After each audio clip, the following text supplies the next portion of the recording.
বাংলাদেশের অনুষ্ঠান বলবো না, it is like a global অনুষ্ঠান। এখানে সবাই আমরা পার্টিসিপেট করেছি। এখানে নিউ ইয়র্ক থেকে, লন্ডন থেকে, বাংলাদেশ থেকে, ইন্ডিয়া থেকে সবাই পার্টিসিপেট করেছে এবং I think more of global platform আমি বলবো।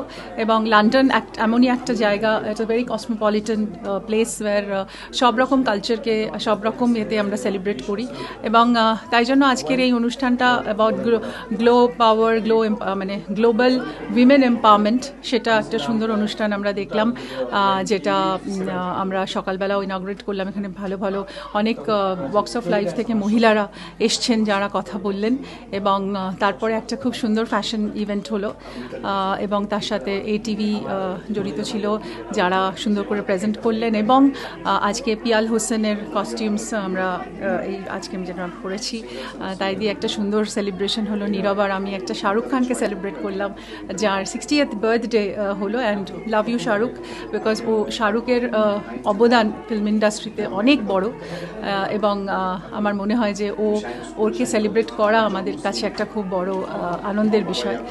তো ওর গান দিয়ে আমরা আজকে ফ্যাশন শো শেষ করলাম এবং fantastic reaction of the audience.